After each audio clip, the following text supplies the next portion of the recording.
How do I deal with being impatient with myself? Because after having a spiritually unconscious episode, I realize that with all the tools you have given us, I should know better by now.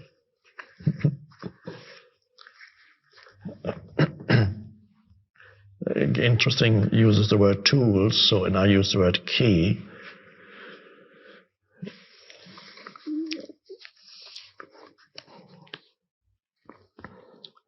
Well, a spiritually unconscious episode, and then when it's over, you suddenly realize, oh, I forgot to apply the tool, or let's use the word key again. I left the key in my pocket again.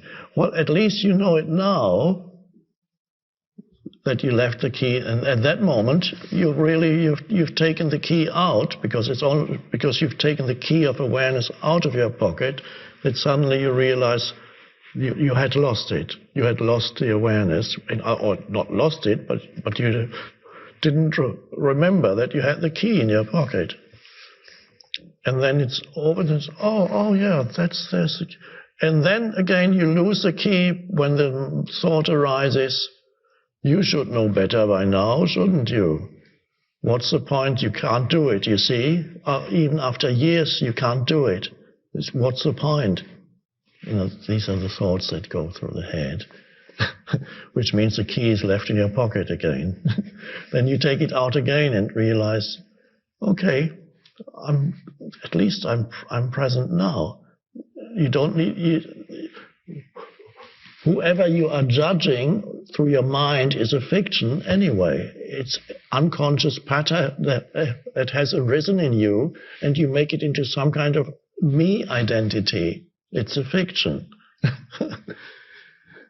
Of course, that only happens when you again put the key back in your pocket. So you continue to apply the key, and then it's okay, at least now, there's awareness now, that's enough. It's always enough for now. All you ever need to be responsible for is the present moment, and that's all you need. And then you don't make it into another problem. The fact that you had lost it or not used it doesn't become a problem, which is another episode of unawareness. If you make a problem out of it, your identity is not there. Your identity is present, and it's present now. Your identity, you are here, awake now. And then next time perhaps it happens again. And then real progress is there when in the middle of it you realize you lost it. You're in an old mind reaction, a negative reaction. And then you can choose to take the key out of your pocket and apply it, open the door to awareness, and the shift happens. And you're no longer reactive.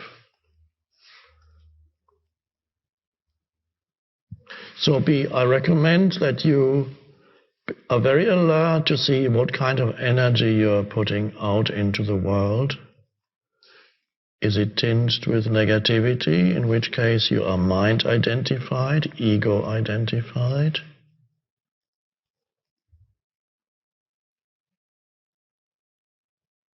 And once you notice it, then you can apply the key.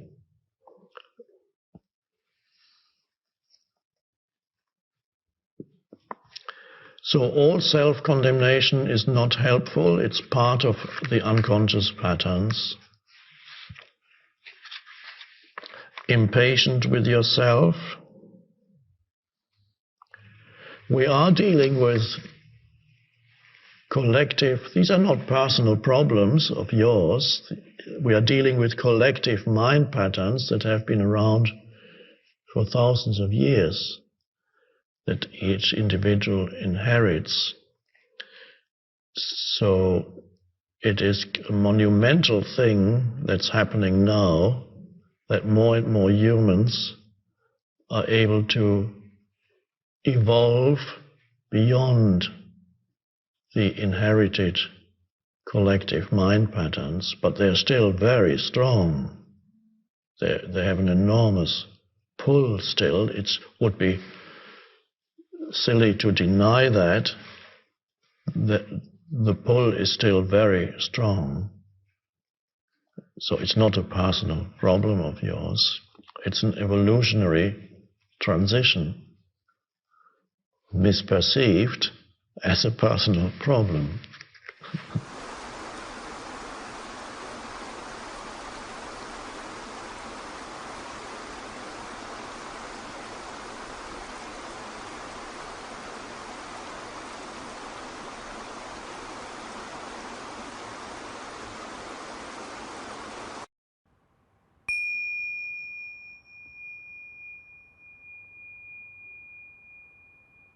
Marina asks from North Carolina, in my efforts to be in the now, I find I'm able to reach a state of peace and connectedness.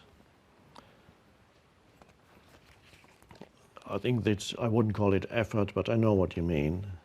It feels complete and fulfilling, and yet there's a voice in my mind saying that to be truly connected, I should find a way to be in service to others. Can you help me understand the role that being in service to others plays in the evolutionary impulse of the universe? Thank you for bringing a ray of hope to humanity. It is an interesting synchronicity to me that the day of your program launch is also my birthday. Happy birthday.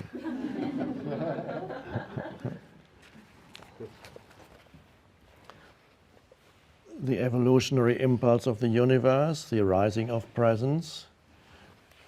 You cannot not be of service to others as presence arises, one way or another. The way in which you are of service to others will vary from person to person. You may not immediately know what your way is. Again, the mind sometimes wants to know too soon, okay, what am I doing? What am I going to do with it now? I'm present. Be present, and gradually the realization of how you are to serve others, whether it's through direct spiritual teaching or whether it's through some activity into which the energy frequency of presence flows, you don't know. You need to, it may come to you, it might take a while. It took years for this teaching to come out of the state of presence, so many years. It may take a while, or it may happen very quickly. There is an acceleration happening on the planet now of the arising of presence. So it's probably happening more quickly to you than to me.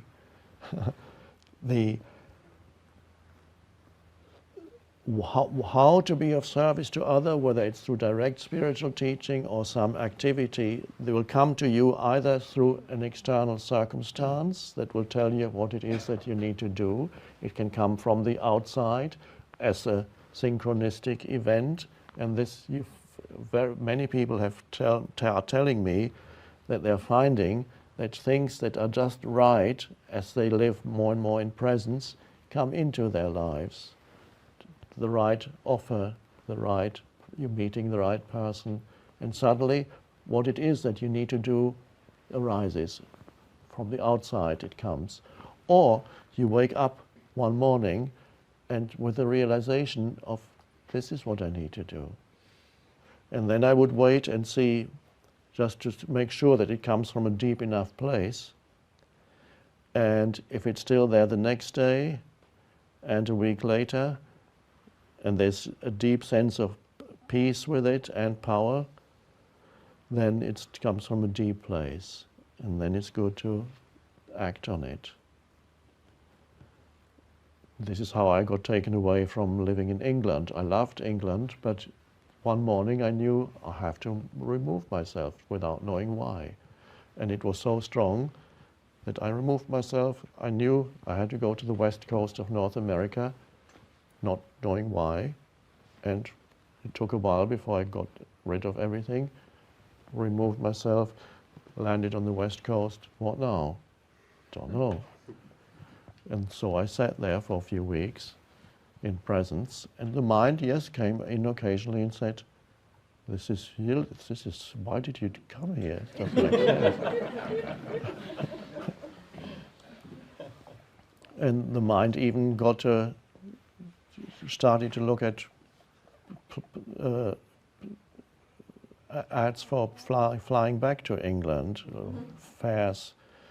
And then at some point, the impulse came to buy a notepad, carried the notepad, not home, I didn't have a home, somebody had put me up. And there in his kitchen, the pen came and a very strong impulse came to write. And I wrote, "What is enlightenment?" Somebody had once asked me that, but I remembered more or less what I had said. But that was a stream that came. And I'd written one page and I knew this is a book, it's coming. And so there was simply something I couldn't have predicted, obedience to what came out of the present moment, and the trust to go just into with a limited amount of money, into complete unknown. But don't do it on an impulse that is a restless kind of impulse, or that comes out of any kind of negative emotion. And see if it's still with you after a while. Then it's right. It's peaceful and it's powerful. It seemed the book could only be written on the west coast of North America because of the energy field there. I realized that later when I went back to England. The writing stopped. I could only do editing. And so all kinds of things people will be called upon to serve in all kinds of capacities according to your abilities. It may be that you produce something artistic or music that is inspiring to many people, whatever it is, we don't know. It may be that you set up a business and everybody who comes there is greeted as for who they are. So you recognize everybody as spirit, as consciousness, and everybody who comes away from your business feels lighter and more themselves. Many things can be used as excuses for spiritual transmission and spiritual teaching. And if you already have some business or some activity, it is quite possible that this could continue to be used then as a vehicle for transmission of spiritual energy. And then it will become empowered. Beautiful thing. There's no predicting how this will change your life, except that it will change your life. And even if some people may not remove themselves, they may stay where they are, and yet it will change. It might not change what you do, but it will fundamentally change how you do what you do. That's always the most important thing, is not what you do, it's how you do it. What is the consciousness that flows into it? Is it the egoic consciousness, or is it the unconditioned consciousness?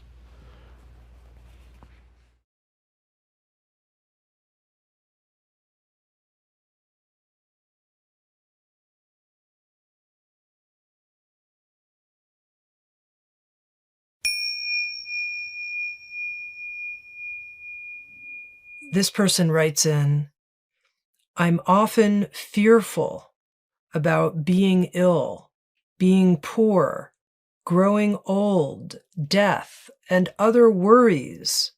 How do I overcome these fears? In other words, how do I live my life without these kinds of fears? Or is that possible even?" Yes, that's the question that many people have.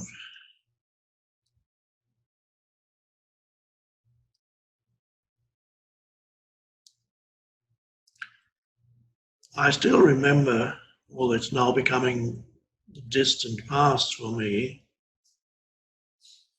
I still remember having those fears, waking up in the middle of the night, sometimes almost in a state of panic. Although I was in a warm bed and there was nothing wrong, at that moment, and yet there was a sense of panic.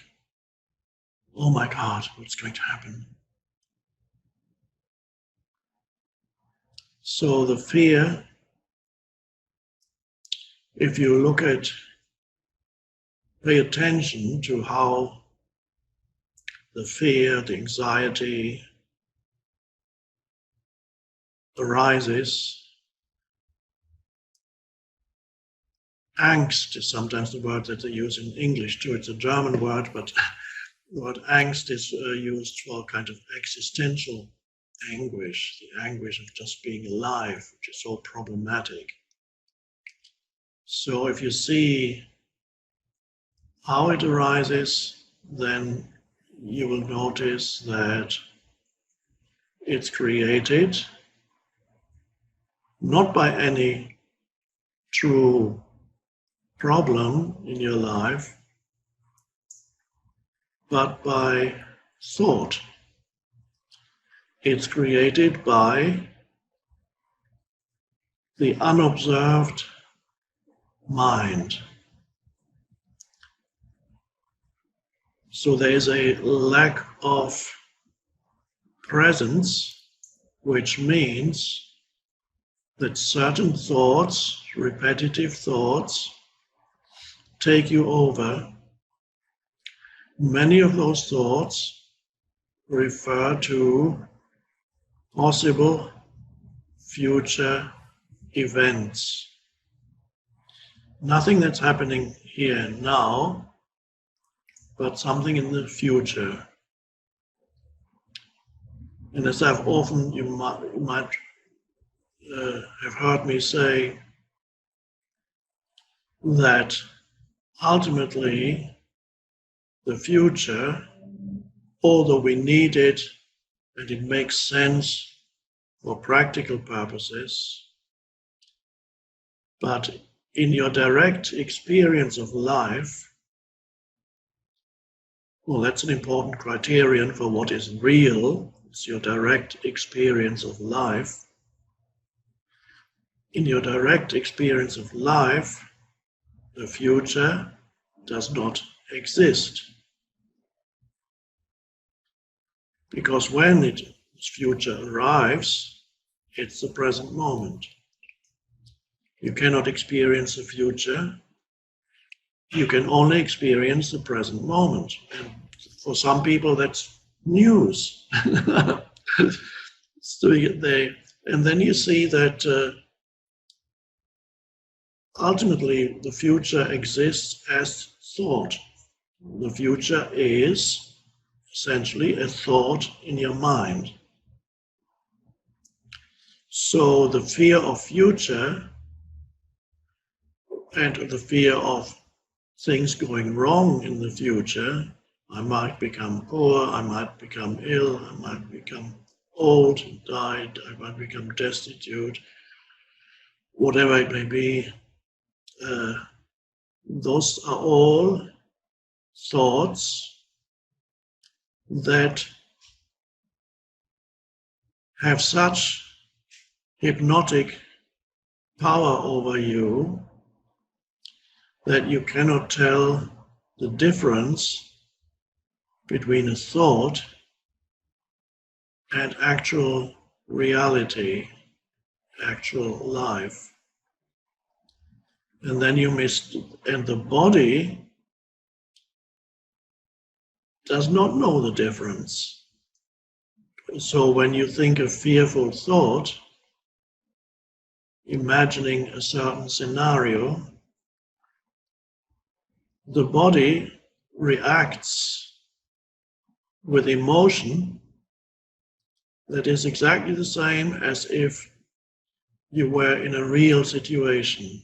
The body cannot tell the difference whether your mind is imagining something or whether it's actually happening. The body doesn't know the difference.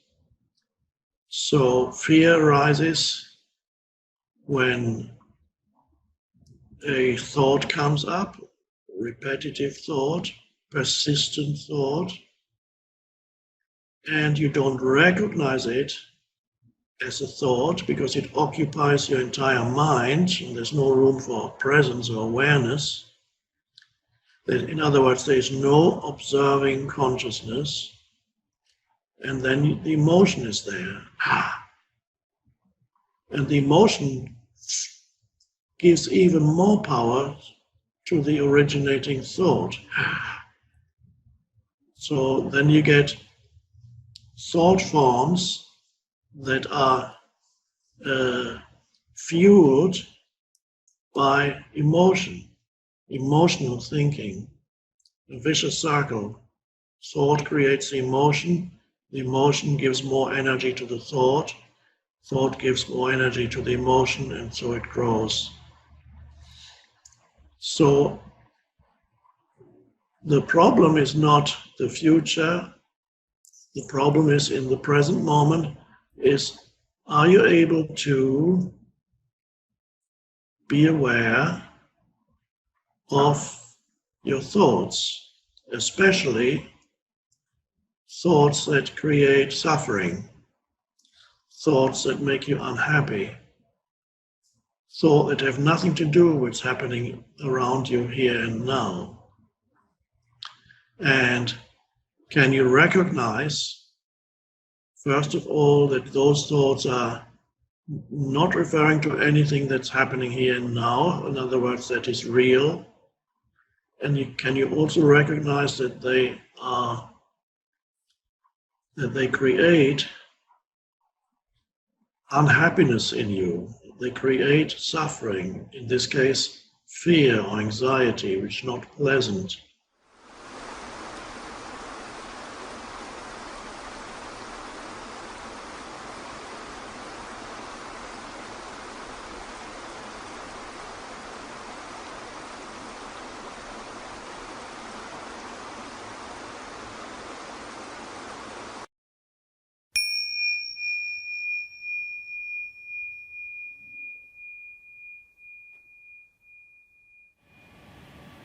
I had an encounter not long after I experienced the awakening. I was in a waiting room somewhere, and this huge guy came in. Compared to him, I'm just this puny little guy sitting there, and he planted himself in front of me and obviously enjoying his power. I can't remember what he wanted. He wanted something. And I could sense that sense of presence intensifying. And I just looked, and he said a few things, and suddenly he became extremely disconcerted, because there was no attempt on my part to put up any kind of defense or compete in any way. And he got deflated like a balloon and didn't know what to say or do anymore. That's an interesting phenomenon. So the important thing for you is, in any situation, be in touch with that inherent power of presence, because ultimately that is the power of now. Ultimately the now is the presence, and the presence is you. So, and ultimately you are, in its deepest sense, you are the now. Because the now is the presence, and this is why I speak of the power of now. The power of now is also the power of you, and not the personal you, but the you that remains and never was not connected, and always is connected, and always is an intrinsic part of universal power itself, universal consciousness itself, the one consciousness that underlies all phenomena, the one consciousness of which all phenomena are only a temporary expression. So there's enormous power there. How that manifests in this world is a secondary thing. Perhaps it only manifests as an emanation that comes through you, or it flows into something that you do or create.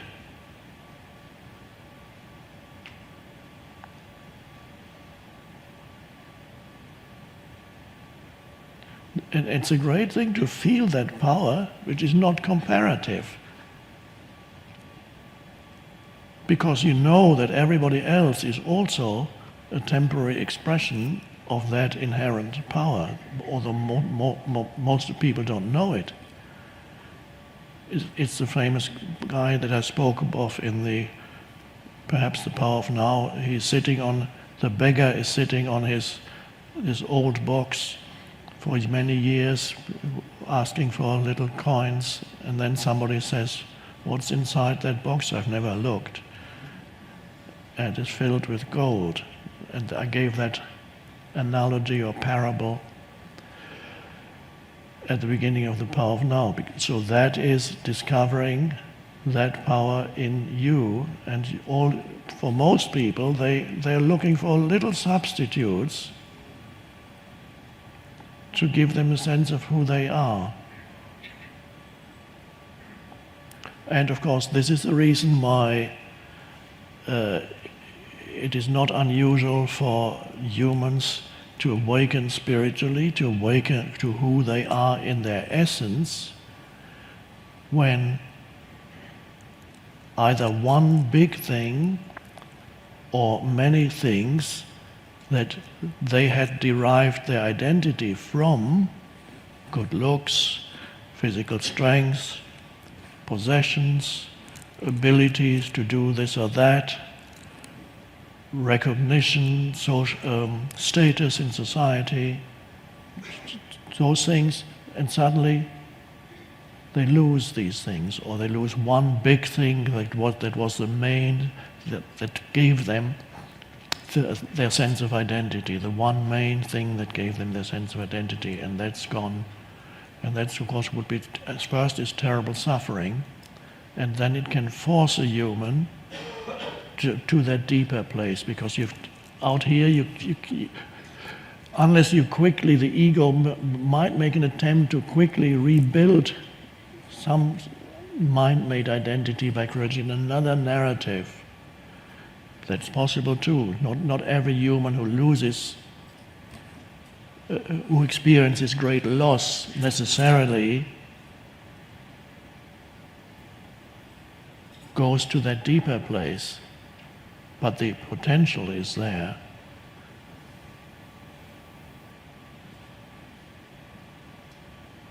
So it could be a sports person who is great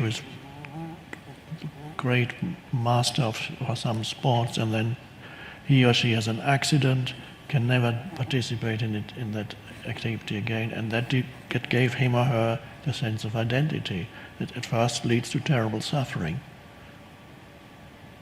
And then potentially there is a deepening there. And the essence, then you are forced into your essence.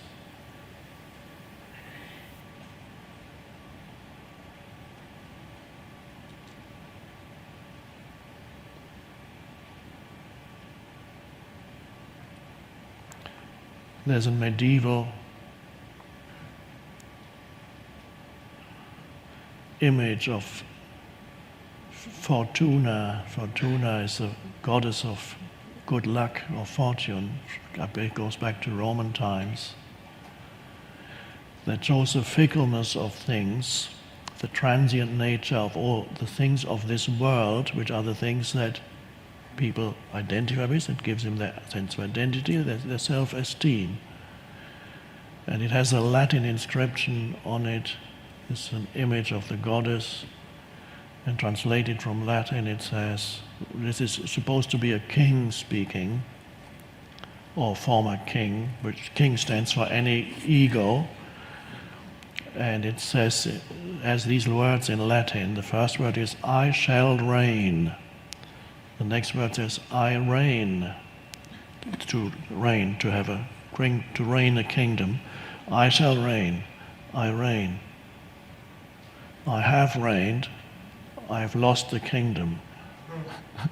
The normal sequence of events.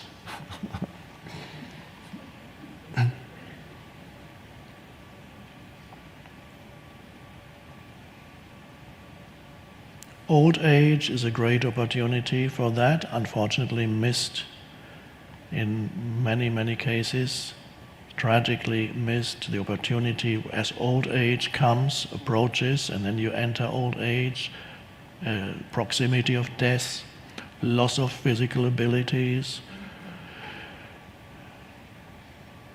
of social status, retired, who am I when I no longer have that title, my work. All these things are great opportunities for going deeper. And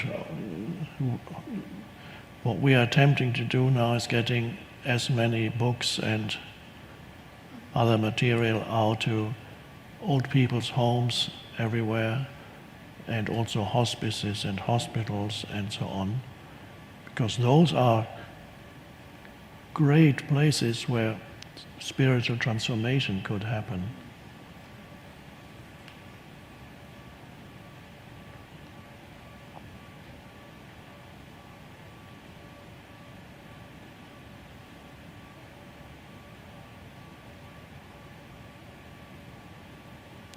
So the important thing then is sense your presence, the presence of you, which is not the person, something deeper. That is consciousness, being aware of itself. And then you no longer need a narrative to tell you who you are.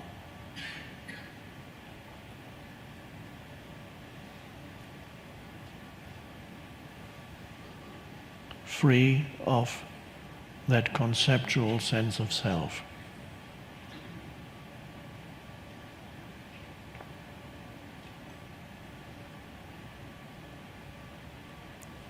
And this telling yourself a story in your mind about your life, that also goes out of the window.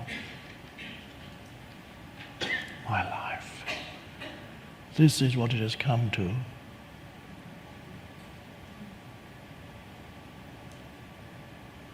All those illusions that I had, all those wonderful ideas I had when I was 20. Oh.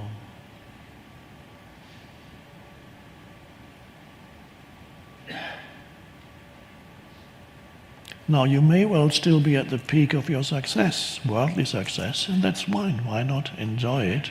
It's not who you are, so you better go into the presence, because it doesn't last.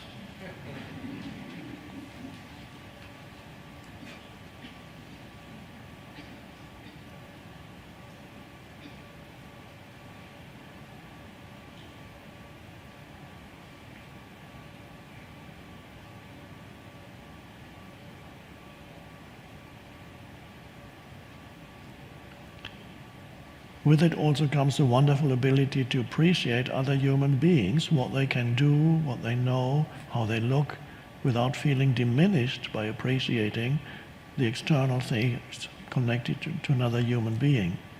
The ego can't do that, because if the ego appreciates something, it might pretend because it wants something from you, but if the ego appreciates something, it feels diminished. If you meet somebody who obviously looks so much better than you, and the ego feels diminished by that. So sometimes it tries to say something critical about that person in order to restore the injured sense of self. It's absurd, but that's how it works. But when you come from presence, you can look at a beautiful form of a human being and appreciate that and feel this is so beautiful. Or the achievements of another human being, to appreciate their achievements. Great, what wonderful things that this person can do, it's so wonderful. I would never be able to do that. And yet, the fact that you would never be able to do that, because perhaps you're not strong enough or you're not inclined in that particular direction, does not diminish anything of you. So the appreciation of others then comes in, and it's a lovely thing. I even appreciate when I occasionally see people getting into their Ferrari, and of course usually their ego is walking with them, and so the car, and usually it's red color just to make sure that everybody notices. And I love that thing too. It's a beautiful thing that somebody built, and okay, and this ego is enjoying himself. That's okay.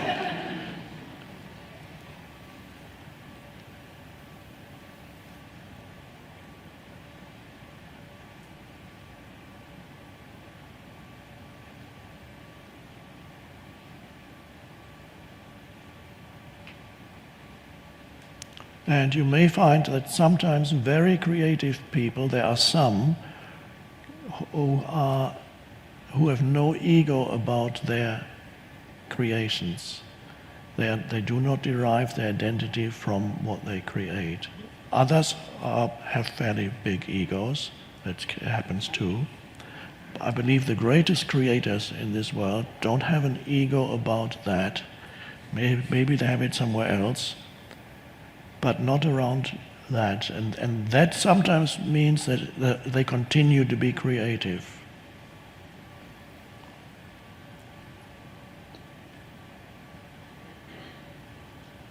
So sometimes you see this modesty, which is lack of ego in people who have created something really great. Composers, poets, even some scientists like Einstein never developed an ego around what he came up with, the incredible realization about space and time. But he never developed this ego as I created that. There was relatively little conceptual self.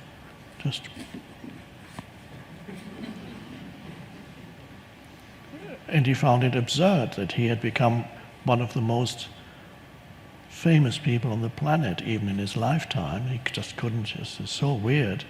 And he talked about the gap between what people think of me and who I am is just incredible.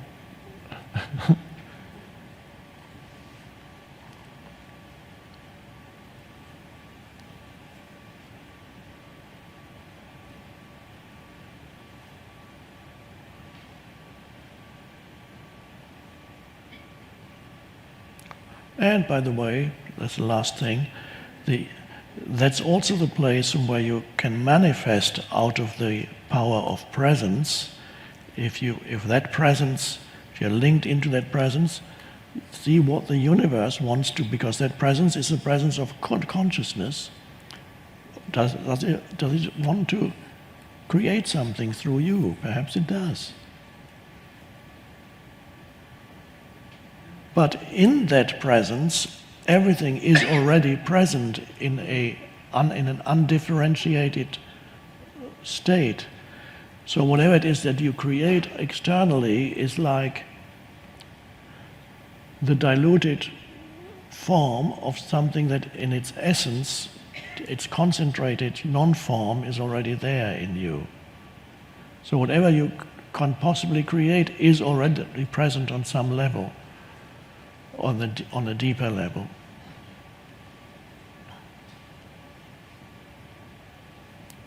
There have been composers who created the most incredible pieces of music, and many of them said that they listened as if it came out of that place of depth already fully created, and they just wrote it down.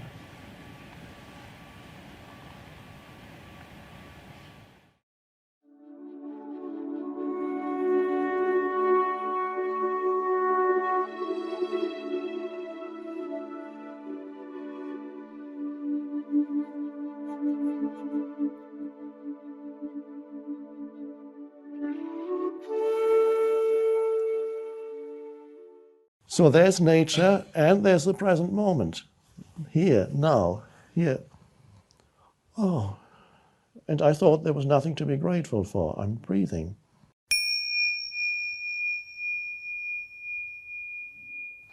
Now, yeah, there may be one or two people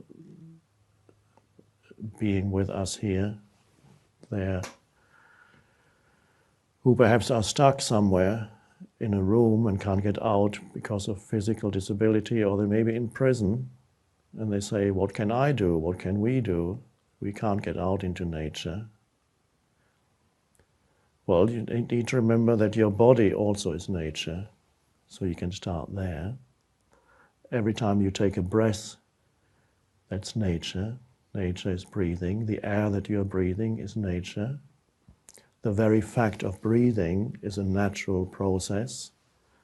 It's not choice. It's done for you.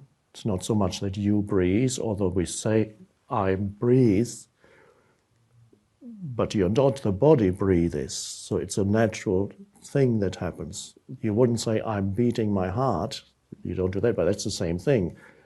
The body does it. It's a natural process. For some reason, we say, I'm breathing, because breathing is semi-voluntary. You can stop it for a while, but not for that long, because if you stop it for too long, nature takes over. And you go, so nature takes, as nature, you live with nature, with your body. So even if you can't get out, you can start by being aware of that level of yourself, the physical level, the natural part of who you are, the body. And not just by saying, okay, I'm looking at my hands or my feet, not just the physical, not the external image of the body, but you can go into the body with your attention, and that's you're in nature. Even if you're in a prison cell, you can do that.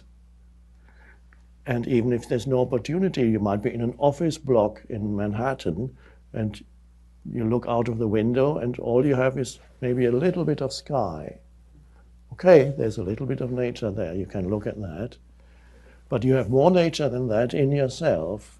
So as you sat in your office, wherever it is, go within first, be conscious that breathing is happening. The body is breathing. Be conscious also of the preciousness of the air. It's such a precious substance. So to acknowledge that is actually part of what sometimes is called to live in a state of gratitude. Now, some people say, what can I be grateful for? There's nothing in my life that I can be grateful for. Well, are you breathing? Yes. Well, you start there. If you start being grateful for the tiniest things, then gradually that expands, and that shift in consciousness of honoring life, no matter how small it is, the manifestation of life as yourself, by honoring that, gratitude arises, and a totally different state of consciousness then brings about good things. But you have to start with the good that is already there. If you want, there's not enough good in my life, people say, I need more good. Life hasn't given me what I needed. Start with what you have. And the most obvious thing to start with is, I'm breathing. And it's something very beautiful to feel that you are absorbing this energy that is air, that then merges with your being. It's an amazing thing to honor the process of breath, to honor the fact that you are breathing. And that you can start with that is becoming honoring the present moment. If you're looking for the present moment, which is of course all there ever is, some people read it in The Power of Now and were surprised.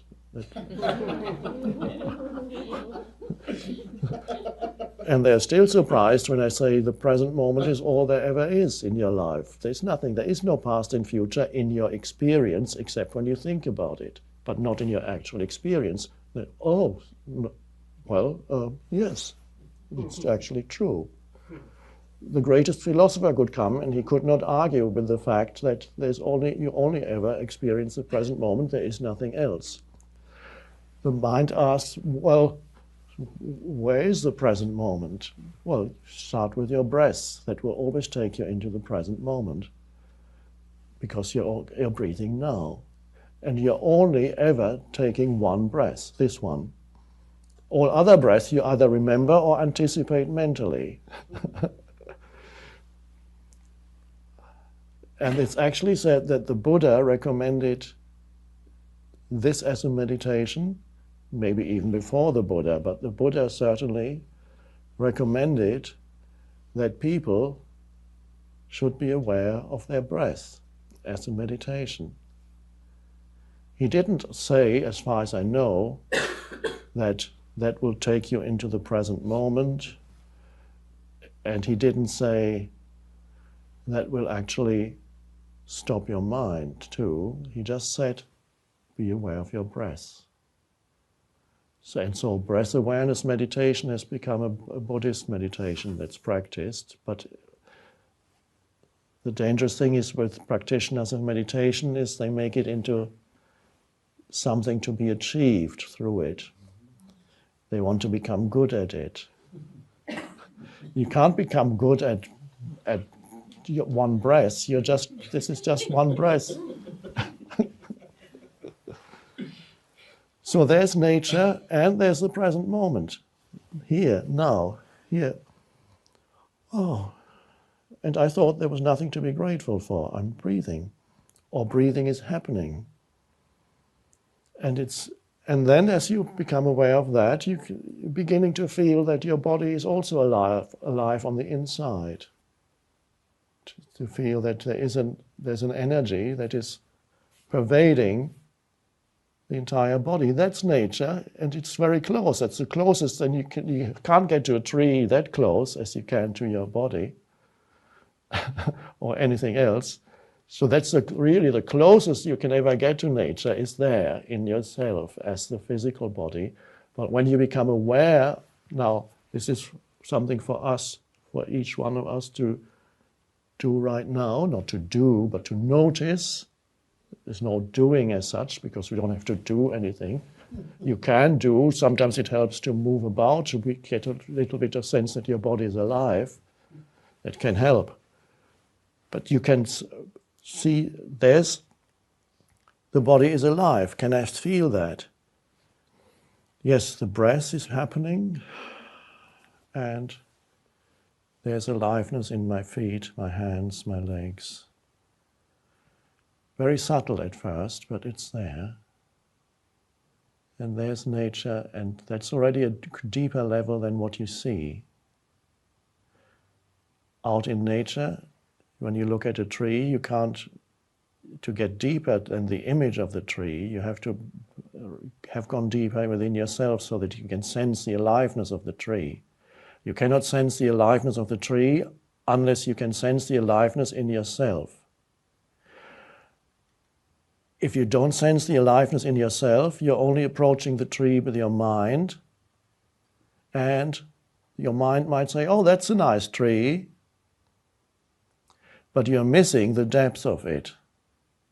You're missing the fact that there's more here than what the mind tells you there's here. When the mind says there's a tree or a flower or whatever it is, what you're looking at and call a tree and then believe that the word that you have attached to it is actually describes its reality. No, it's a label, it's an abstraction that you put onto this thing that you cannot really understand. It's a vitally alive, mysterious being with great depths. It's as much depth as you, because all life forms are connected and come out of the one source of life. So you're beginning to go to feel that when you feel the aliveness of the inner body. It's not quite the deepest source yet, but you're going towards the non-physical, the life energy that comes from the source. So connecting with yourself through breath and feeling the inner body is part of connecting with nature.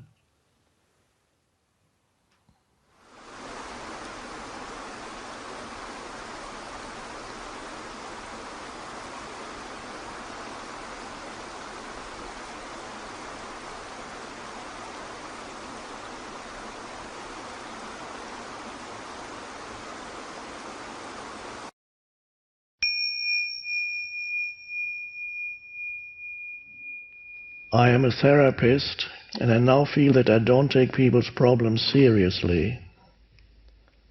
I don't know if I can continue to be a psychotherapist. Okay.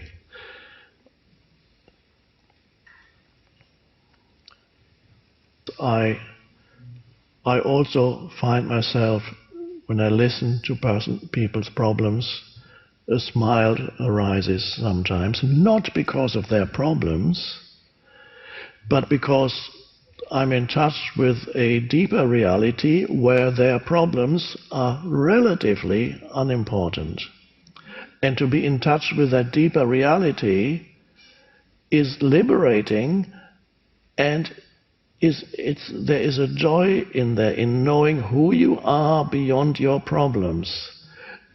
There is that joy that's there, and I can feel the reality for that person beyond their problems. And that is, I'm not laughing or smiling at them, but at the relative unreality of their problems. So, and that is actually a form of healing. So if that is the case with you, then you can continue to be a psychotherapist. You're not just, you can continue to listen to their problems without giving their problems this absolute reality. A relative reality, yes, but be in touch with that level deep within where there is no problem, where that person is already complete and whole, and that is the formless consciousness. Every form identity is not complete. It never has the feeling of being complete and whole. There's always stuff missing in your form identity, and there are things that didn't go according to what you imagined when you were young. And how did you imagine your life to unfold? Well, you had all kinds of ideas. In many cases, that didn't quite happen. And then people come and say things like, oh, I would have imagined, I imagined my life to unfold very differently from the way it did unfold. It's really a sad story. And I feel I haven't, my form identity is really, there's so much still missing in who I am. There's so much that I could have achieved, but things happen to stop me from achieving it. And then there's that stuff that I did achieve, then it all came to nothing. It dissolved. I tried so many things, but why didn't I succeed in this or that? Or if you did succeed greatly in this or that area, you go, why am I still so restless and unhappy? Everybody thinks I'm so great, and I've got all these fans on Twitter and Facebook. Why am I still unhappy? And why do I need more of this or that? Even though my picture is in People magazine and other magazines that are not that great.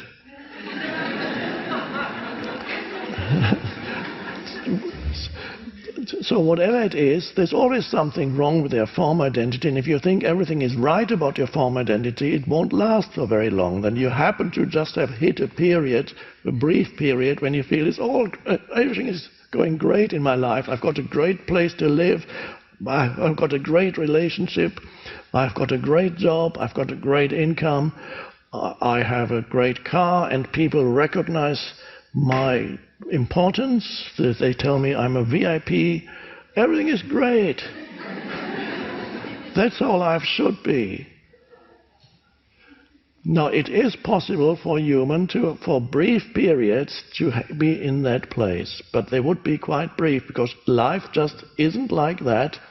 It is designed for things to go wrong. No matter how much positive thinking you do, which is all good, but no matter how much positive thinking you do, there is this thing designed into life. We could call it a sabotage element of sabotage or disruption, which universal intelligence has built into everybody's life. You might have noticed it, but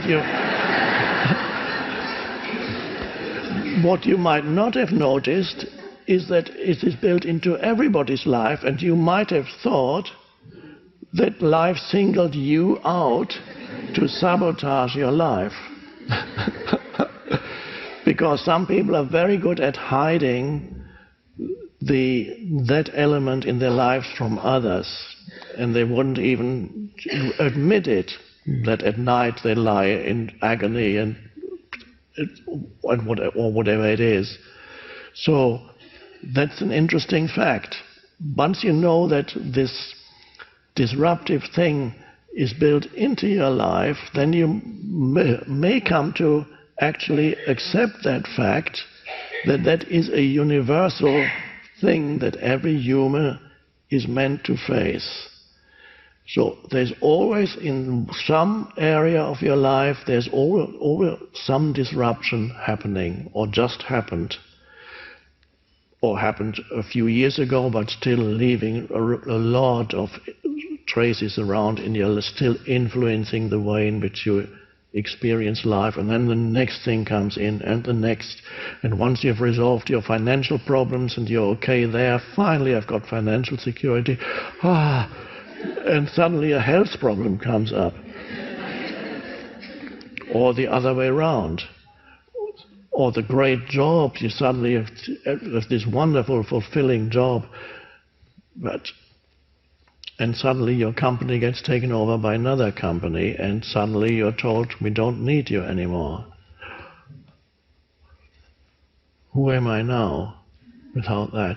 No matter, you all know examples from your own life. So, and with some of you, it seems to be just a succession of things going wrong. But they can't have gone that wrong if you are sitting here now. Because it's taken you to a spiritual awakening. Nobody would go to a spiritual awakening, well, nobody I know, without experiencing the unsatisfactory nature of one's life situation.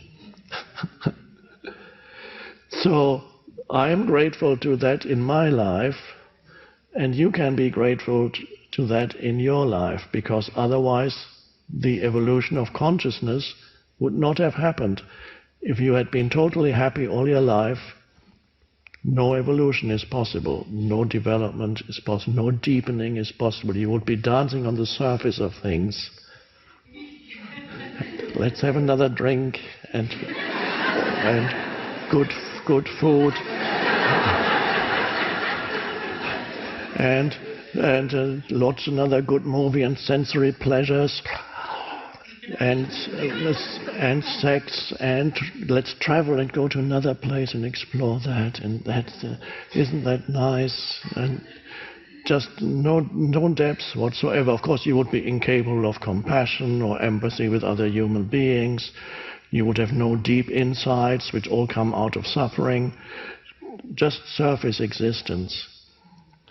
But fortunately, very few humans or no humans have that, and if they had it, that would become the disruptive element. The fact that there is nothing disruptive would become the disruptive element in your life. So, on the level of form identity, you never arrive at complete satisfaction. You can't. I can't get no satisfaction.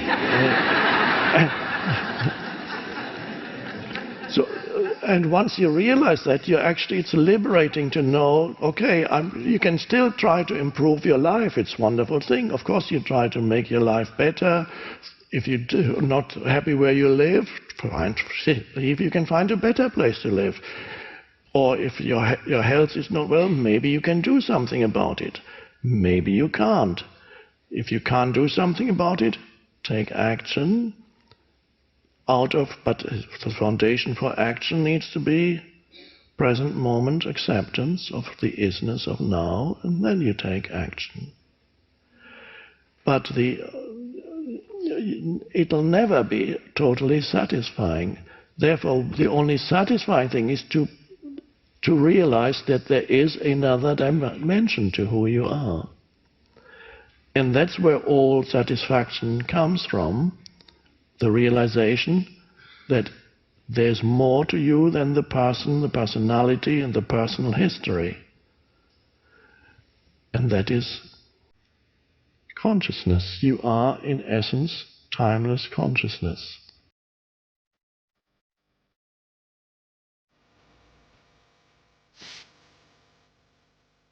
This mind-made sense of self is also much more focused on the negative than the positive.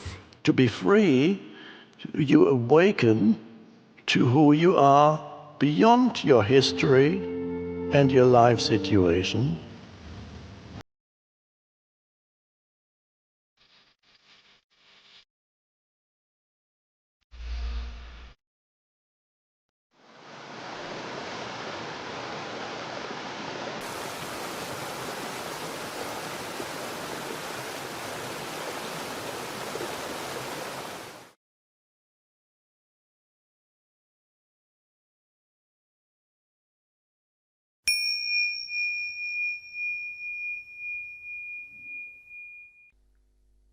And the other is, another great thing you want to practice is, and this is so important, awareness of sense perceptions without labeling.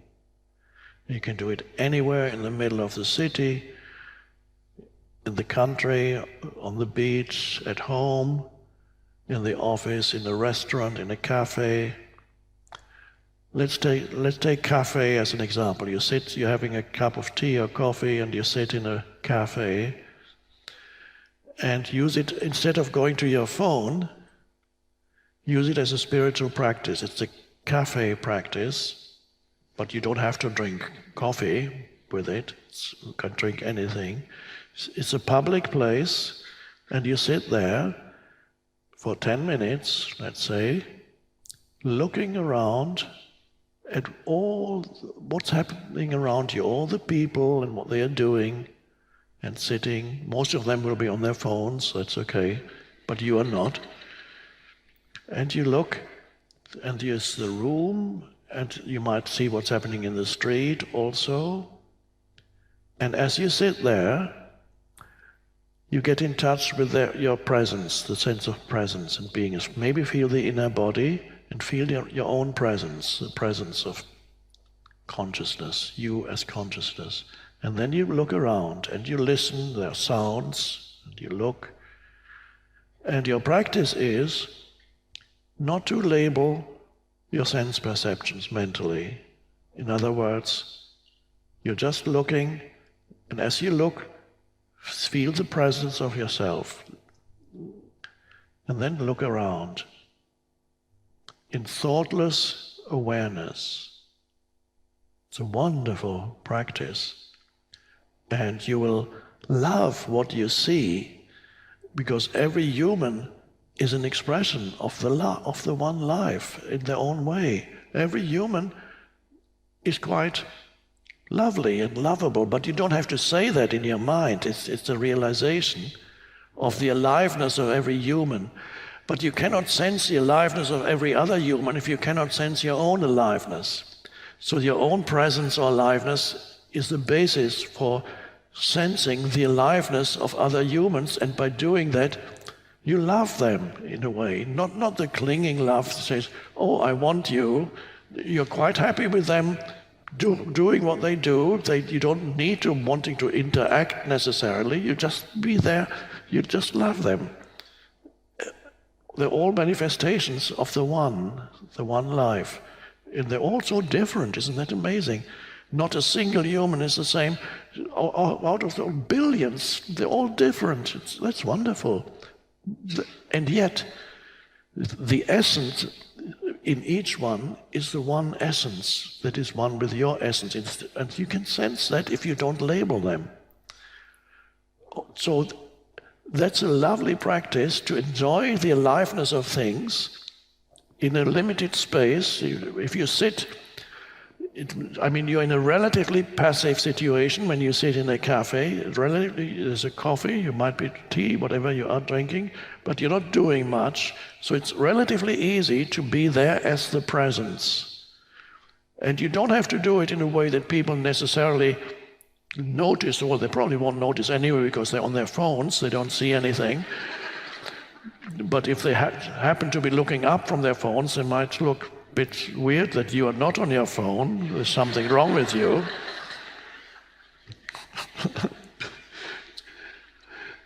So that's one place. Another place, of course, is in nature, and that's a wonderful way to practice also. Choose a spot, you stand or sit somewhere, and lying is not immediately advisable if you lie down, because that can easily take you below thought. You want to remain above thought. So you stand or sit, and then nature. That might even be easier than in a cafe, because in a cafe there's lots of things still happening that stimulate thought, because people are talking, or the general energy field is mind. If you go into nature, you're in no mind, and then the same way you perceive in that alert awareness the miraculous life forms around you that have no name. If you don't give them names, have no name. And if you don't obscure things with names, you can sense their inherent aliveness. They speak to you. So there's another dimension that reveals itself to you that is everywhere in nature, that you don't know when you're stuck in your mind and label things. And that's a beautiful way of practicing presence. Don't destroy nature by directly you're sitting under a tree in this miraculous place, the same place where the Buddha found enlightenment, sitting under a tree, and you get out your phone. It's such a wonderful opportunity under this. Trees are wonderful beings. And you sit under the tree, and there's the vastness of the sky and nature, and to just be there in that moment, as not as a person, but as a conscious presence. Wow. And don't overdo it. Even if you just do it for 10 minutes, just be there. Watch. So the practice is sense perception without mentally labeling them. It requires an alertness. It's a choice. You make that choice and that's a shift in consciousness. And every time you do that, you are not there as a person. The person is kind of temporarily disappeared. You are there as a conscious presence, as the deeper presence of life itself. And that's beautiful. So that's a practice, same thing, practice nature, practice in a public place. You can practice at every traffic light if you're driving. every time the light is red, practice presence. Red light, presence, and look at the beauty of that red light. It's not ultimately everything is natural because that's energy too. It's a manifestation of energy, the red traffic light. It has an aliveness too. It sounds weird, but it does. And so there's the light and it's telling you to be present. People have worked out, I don't know who did it, if somebody reaches the age of 70 and they start driving at the age of 20, somebody worked out how many, unfortunately I don't retain a lot of information in my mind, so you would have spent a year or so or more of your life sitting at traffic lights. And for most people that is something they don't like. But why not choose that, be present. Another thing I mentioned, little activities, washing your hands, be there completely, takes you out of your mind, sensory perception, water, beautiful. Maybe scent of soap, and you give it complete attention, which means you're not thinking, you're just experiencing. Elevator, lift, elevator, you're waiting for it. You can either get out your phone or you can just be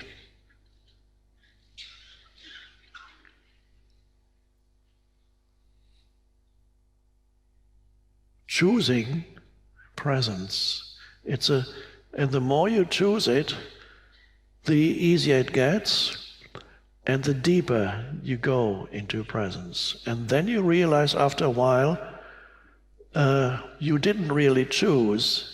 Presence chose you. Presence wanted to come through you, because sometimes people ask me, well, who is choosing presence? Well, it's just one way of looking at it. Presence, when you get out of the way as a person, presence is there. That is, so use all those things to transform your life. Use the opportunities of obstacles when they arise, seeming obstacles. Accept each moment as if you had chosen it. That's vital. So I've given you these portals out of the mind and into presence, and of course a primordial portal into presence is the present moment. So that is always there. Coming into the present moment is an aspect of every practice that I have given. It always involves coming into whether you go into the body, whether you're aware of your breathing, whether you practice sensory perception without labeling. It always involves being more conscious and more fully in the present moment. So, therefore, an associated practice is to simply become aware of the present moment. And that's an amazing thing too, and it's so vital because there is nothing else. So if you never fully acknowledge the isness of this moment, you miss the whole thing, which is called your life. You miss the whole thing if you are not aware of the present moment. But how to be aware of the present moment encapsulates all that we have spoken about. First step, first level of being aware of the present moment is to be aware of your sense perceptions. It's the first step into the present moment. Then perhaps you're aware of your breathing and your inner body, and sense perception at the same time. So first you become aware where you are, what's around you, or what you're doing. And then you go deeper into the present moment, and the essence of the present moment is you. So the essence of what we call the present moment is consciousness. And consciousness is the space in which everything happens. Consciousness is the one thing that never changes, is the present moment. It's always now, it's always now. And what is the present moment in essence? In essence, the present moment is not what happens in the present moment. The deeper essence is the present moment is the space for whatever happens. And there's the space, like the canvas, however you want to call it. So you are aware of yourself ultimately as the present moment. And this realization that ultimately you are the present moment. Those words had not come to me when I was writing The Power of Now, so it never got into the book. Because the words came to me after I'd already written the book. Said, oh, I should have put that in. Oh, no, why didn't I put that in? Oh, you're no good. I didn't do that.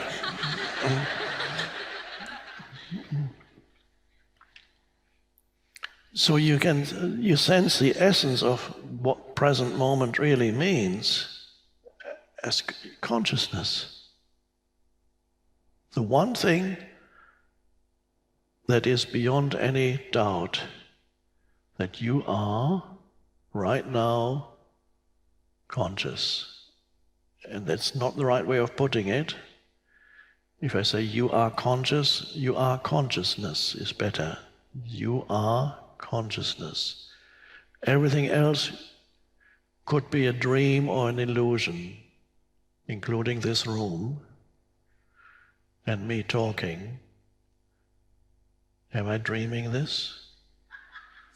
He's talking, he's saying I may be dreaming this. Okay, maybe you are.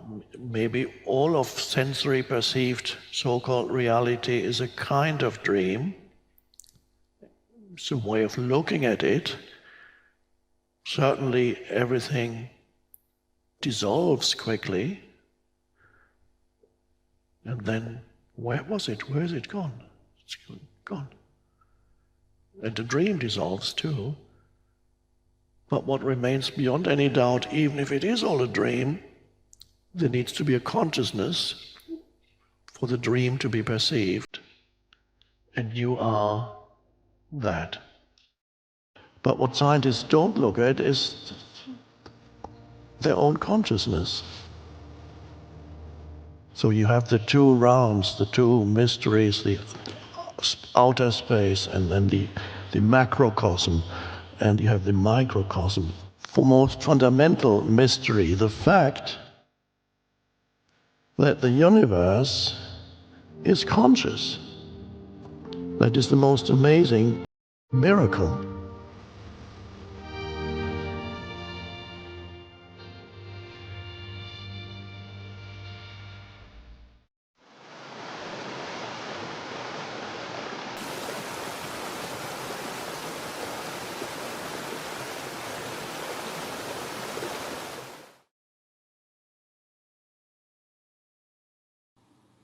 I'd like to mention for those of you who are new to this, to be aware as you sit here and listen and watch, to be aware that I don't talk continuously right now. There are short gaps in between words or sentences. And as part of our meditation,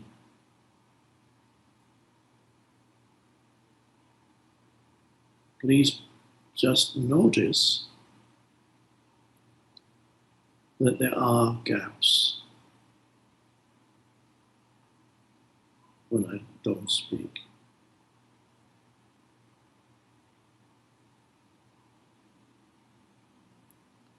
Notice means pay attention. Just note, oh.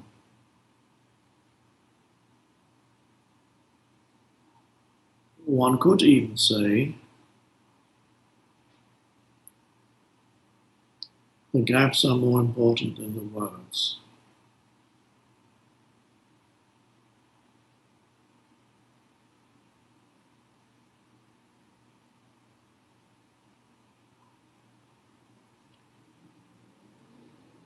You need a certain alertness to notice the gaps.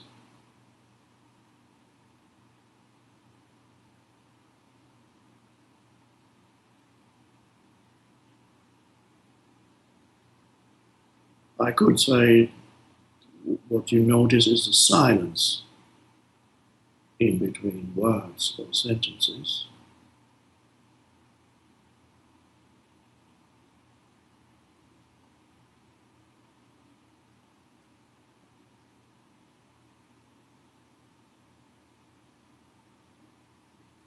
And to the mind, the thinking mind, that is something silly and absurd. Because the thinking mind is mental noise. So it doesn't know what to do with silence. It's not high on your list of the thinking mind's list of priorities. And the thinking mind says, I've got other things to worry about than silence. But that's the problem. It worries a lot. The thinking mind is not ever silent. But to find that dimension is very important in your life. I would even say the most important thing.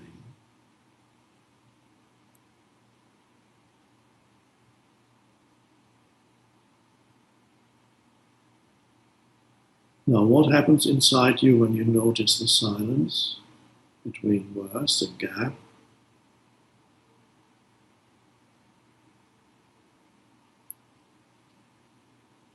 You become silent.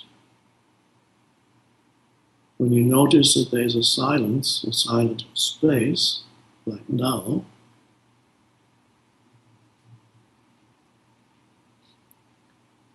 in that moment of noticing, whether it's 2 seconds or 5 seconds,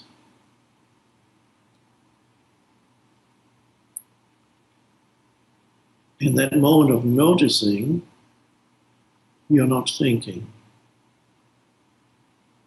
but you are conscious.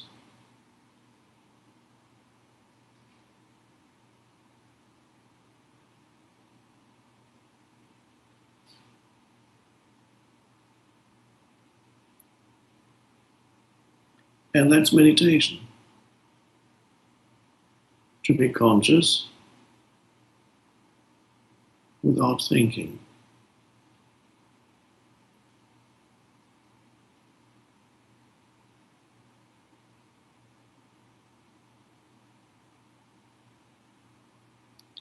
In addition to noticing the silent gaps,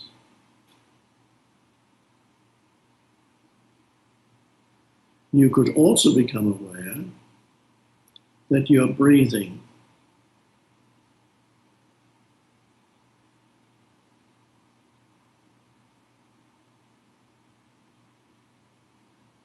The breath flows in and out.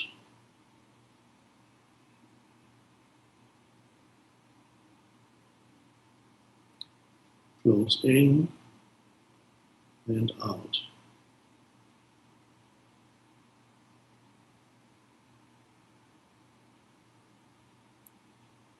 So it may help you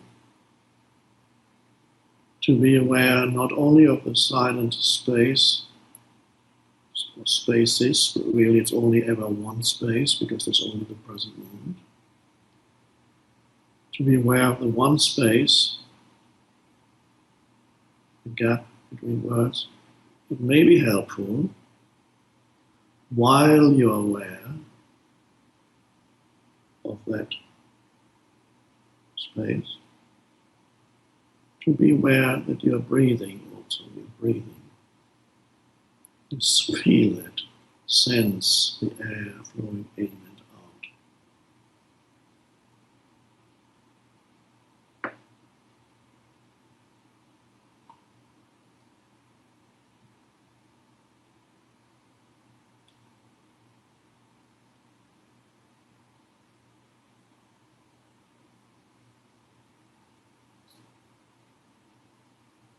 So there's a knowing in the background that's not thinking, a conscious presence,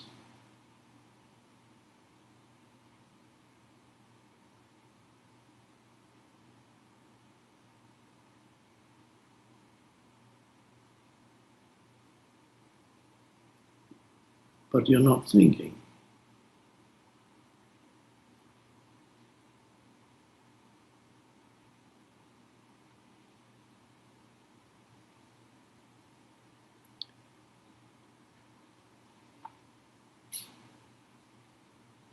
It's vitally important to be able to access that dimension,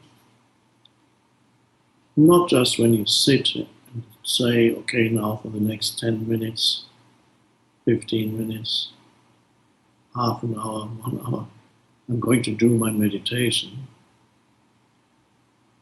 That's fine, can be very helpful.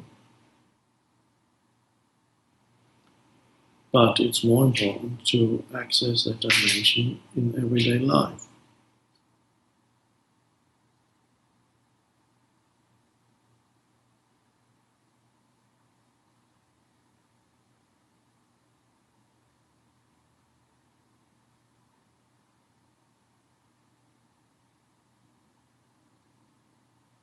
That's stillness, another word for it.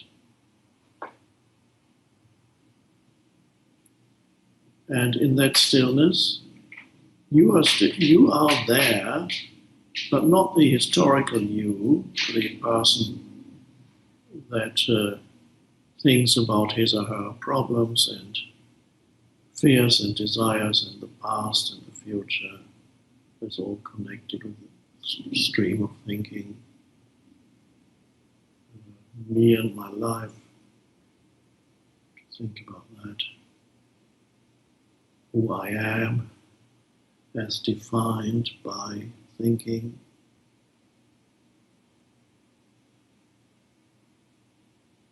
The judgments about myself. Things I'm proud of, things I'm ashamed of,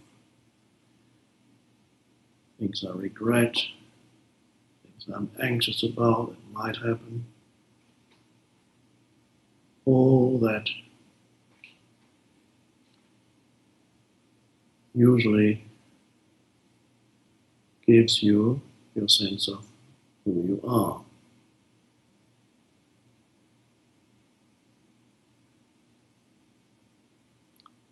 But when that comes to a stop, there's a cessation in that stream of thinking that usually provides you with your sense of identity. Then, now,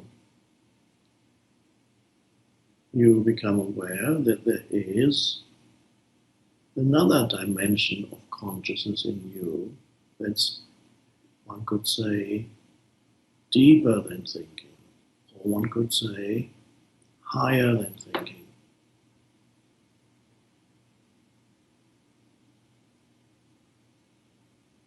Awareness, presence, stillness, spaciousness.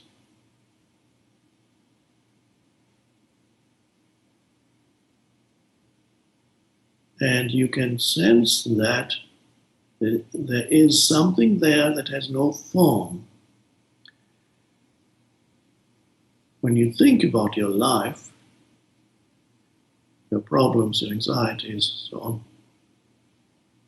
it's all form. Every thought is a thought form.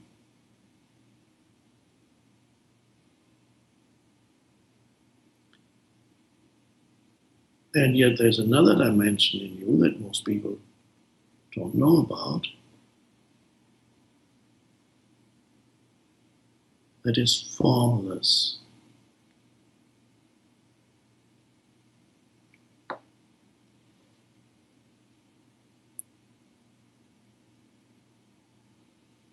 One could say, you become aware of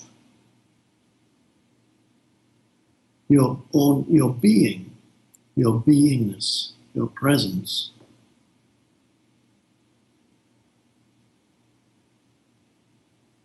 When there's a moment of no thought, is there nothing there anymore? Well, there is undoubtedly a conscious presence left.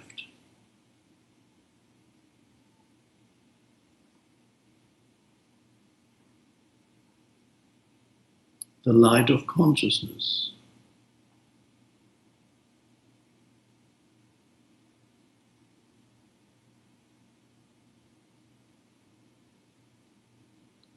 And that is you, more essentially than the story of your life.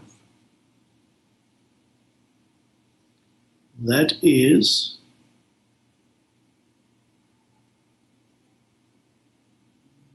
the universe of which you are an intrinsic part.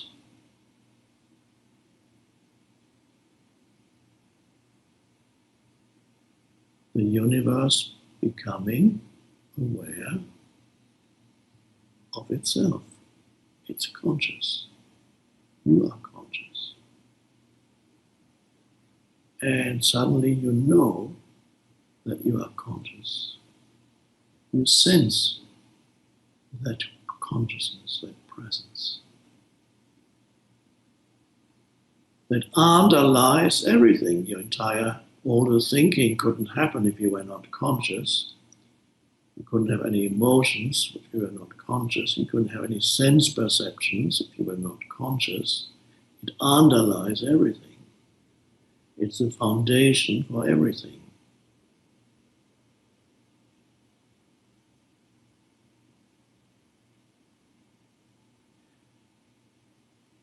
It's the one thing that is totally beyond any doubt.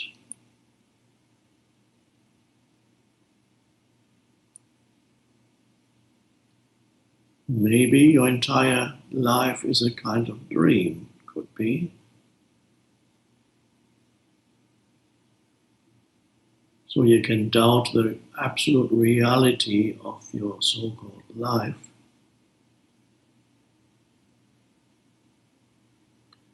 What you cannot doubt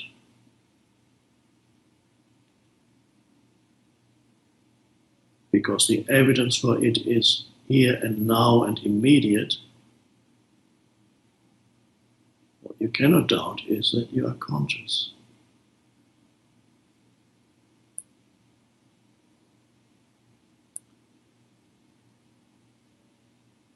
The essence of who you are is that presence, that consciousness.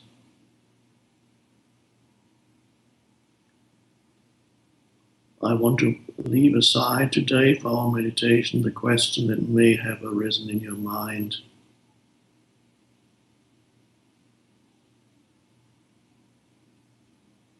Whether the brain, the physical brain, produces consciousness,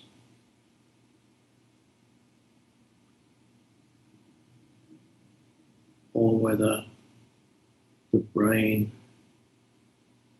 receives consciousness like a radio receives the signals and translates them. I would suggest the second is the case, but we don't need to explore that here now. Our session here is practical and direct. We don't need to go at the moment into abstract speculation or philosophy, although it's interesting. The fact remains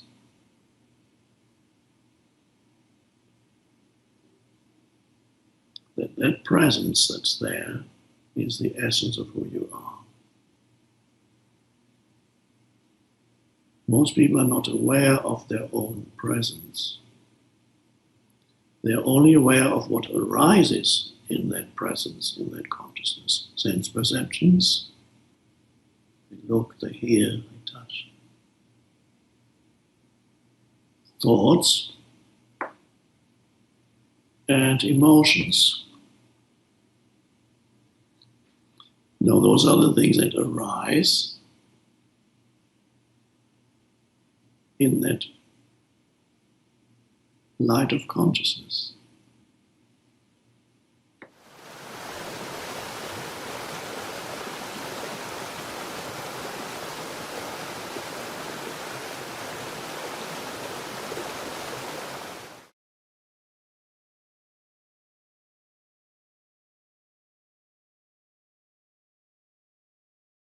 You may go to a workshop, a New Age workshop, and say, where they teach you, I'm happy, and then you can kind of, you go, I'm really enjoying this, but you're not.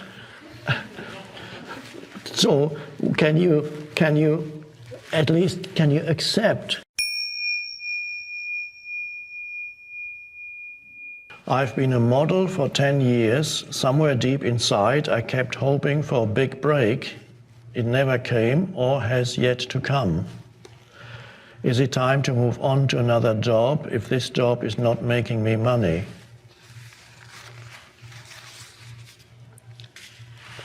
It's time to move to another job if this job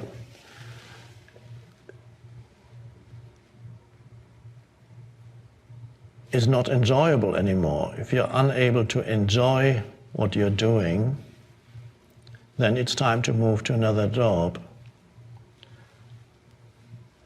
But you have to look to see whether your inability to enjoy the job you're doing now has something to do with the particular job you're doing, or has more to do with your inability to enjoy the present moment. In which case, the next job that you find, you will also not enjoy. So if you can't enjoy your job, either one of these is true. Either there is something for you to change, there's something inherently not right anymore with this particular job, it no longer corresponds to who you are or your state of consciousness, or you cannot enjoy your job because you haven't learned yet to be present enough to enjoy what you are doing now.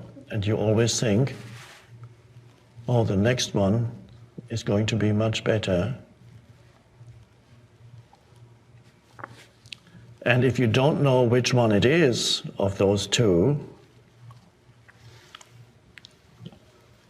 you may have to get another job and then see if you can enjoy that one. Many jobs that the mind tells you cannot be enjoyed actually can be enjoyed.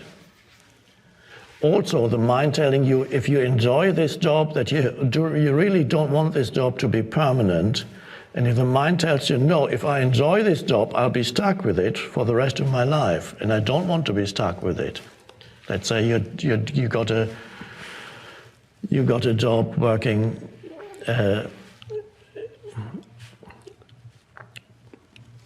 working in a diner as a waiter or waitress, but you really want to get your job as an actress or you really want to be a writer, you really want to be whatever you want to be, a senator, successor of Donald Trump, whatever your mind says. And so the mind says, I'm not going to enjoy this job because I really want to be somewhere else, and if I enjoy it, then I'll really be stuck. But you may find that the opposite is the case. It is freeing to enjoy what you are doing, even if it's not something that you would want to do for the rest of your life. All you have to do is enjoy the present moment. Your energy field then shifts, and when this energy field shifts, you become open to life only if you no longer resist life. You cannot be open to life, the greater consciousness coming through you, if you resist life. And you resist life if you resist or resent the present moment. That's where life is. So the shift happens. You need to be in the state of alignment with the present moment, no matter what activity you are doing in the present moment. And if you absolutely cannot be in alignment with the present moment, you need to walk out.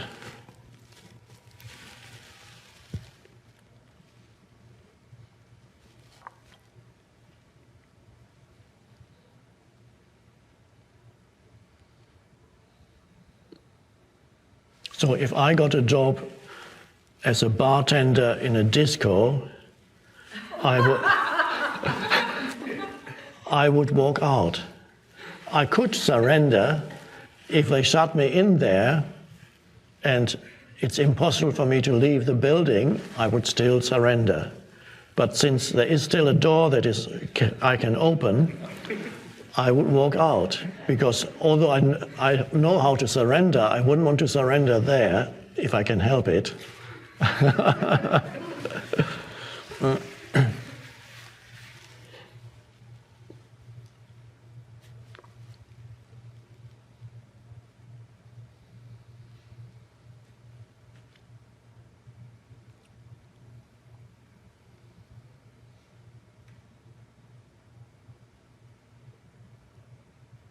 So when we use the expression to enjoy what you do, we get this little word joy here again, enjoy, to enjoy what is the English language, to enjoy what you do. So when you enjoy what you do, joy arises from within. And I would say it's not the doing. It looks as if what you do perhaps gave you joy, but it's really your presence in the doing that allows the joy to come from within you. And then it flows into what you do. So rather than the doing giving you joy, because you are present in the doing, the joy arises from within and it flows into what you do. And so you can say, I enjoy this work. I enjoy doing this.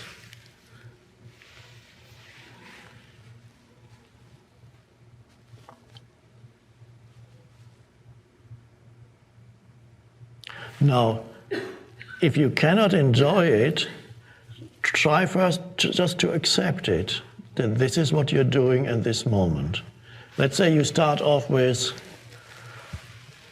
you're working at Denny's, or you're not from the United States. Denny's is a chain of diners throughout the States. Not bad. Okay, often there's nothing else if you're driving along. You work at, let's say you work at Denny's, and you absolutely are resistant. You don't really want to be there, but you have to earn money. You're a graduate, let's imagine you're a graduate.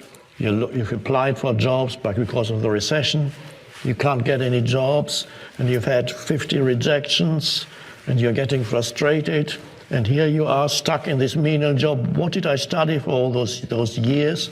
All for nothing. All these thoughts go through your head while you're serving people. Okay, and then you come into contact with a spiritual teaching or this teaching that points to the possibility of enjoying what you do, and you say, I can't enjoy that. Okay, then try something else. Can you at least accept that right now this is what you do? Don't try to get yourself to enjoy it. It might become unnatural. You might play a role to yourself. You may go to a workshop, a New Age workshop, and say, where they teach you, I'm happy, and then you can kind of, you go, I'm really enjoying this, but you're not. So can you at least accept that this is what you're doing right now, not for the rest of your life, not even perhaps for the whole year, who knows, but just right now, this is all there is right now, so I might as well accept that this is what I'm doing right now. Can you accept it if you can't enjoy it? Okay, I can try that. Feels already better. Feels much better. And sometimes from there, before you know it, there is no clear dividing line between acceptance and enjoyment. Somewhere they merge. So if you begin with acceptance, you may find suddenly there's even some enjoyment there. Acceptance just means there is an absence of resistance. You're just, well, that's what is. And that can sometimes take you suddenly, before you know it, there's an enjoyment that arises. Oh. So if you think you can't enjoy, don't force yourself to enjoy. That doesn't work. Accept. That's all first. This is what is right now. I talked about that in the New Earth, where I had 3 modalities. It's just come back to you. I haven't read the book in a long time. 3 modalities of doing. You can have acceptance, you can have enjoyment, or the most intense is, and this is usually when there's a creative process happening through you, I call it enthusiasm. Enthusiasm is an intense energy stream that flows, is part of creativity. And so if you are, in order to live consciously and sanely, you have to be in either one of these 3 modalities. If you're neither in acceptance, nor enjoyment, nor enthusiasm, you are somewhere in dysfunction, and you're creating unhappiness and suffering for yourself, and that usually implies you're also creating suffering for others, because unhappy humans make others unhappy too.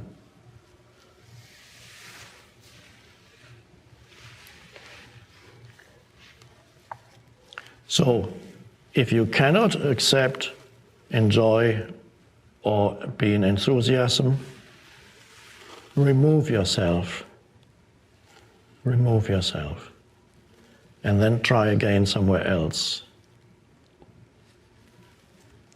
But acceptance, in a way, is the most accessible, of course, to just try that.